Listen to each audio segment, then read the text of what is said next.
കേട്ടോ ഞാൻ നല്ല സന്തോഷത്തിലാണ്. ഇന്ന് പൊന്നു ഗുരുവായൂരപ്പന് ഉച്ചപൂജ, കളഭാലങ്കാരം എല്ലാം ഭംഗിയായിട്ട് നടന്നു. പൊന്നു ഗുരുവായൂരപ്പൻ ഇന്ന് നല്ല സന്തോഷത്തിലാണ്. ഇന്നത്തെ കളഭാലങ്കാരം കാണാൻ നല്ല കൗതുകമുണ്ട്. കാളിയമർദ്ദനാണ് ചാർത്തിരിക്കണത്. കാളിയൊക്കെ ചെറിയൊരു കാളിയമ്പാമ്പ്. കാളിയമ്പാമ്പിന് അധികം തടിയൊന്നുമില്ല, ചെറിയൊരു പത്തിയൊക്കെ ആയിട്ടൊരു കാളിയമ്പാമ്പ്. ആ കാളിയമ്പാമ്പിന് നമ്മൾ ചെറിയൊരു ഉണ്ണീഷം കയറി നിന്ന് നൃത്തം ചെയ്യുക. അധികം തടിയൊന്നും ഇല്ലാണ്ട് നല്ല ഭംഗിയായിട്ടുള്ള നൃത്തം ചെയ്യല്.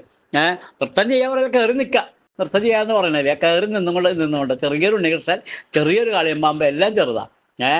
അങ്ങനെയായിട്ട് ഒരു പത്തി മാത്രമുള്ള കാളിയമ്പാമ്പൻ്റെ മുകളിൽ അതാ പൊന്നുണ്ണി കണ്ണം കയറി നിൽക്കുന്ന രണ്ട് കാലുമിൽ അതാ പൊൻതളകൾ ചാർത്തിയിട്ടുണ്ട്, പട്ടുകോണ കൊടുത്തിട്ടുണ്ട്, കിങ്ങിണി കുമ്പേനോട് ഇങ്ങനെ പറ്റി കിടക്കുന്നുണ്ട്.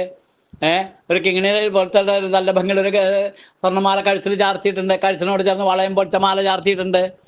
രണ്ടിൻ്റെ നടുവിൽ ദിവസം ഗോപി തിലകം വെച്ചിട്ടുണ്ട്, കൈവളകൾ തോൾവളകളൊക്കെ ചാർത്തിയിട്ടുണ്ട്. ഇടത്തെ കൈ കൊണ്ട് കാളിയമ്പാമ്പിൻ്റെ വാല് പിടിച്ചിട്ട്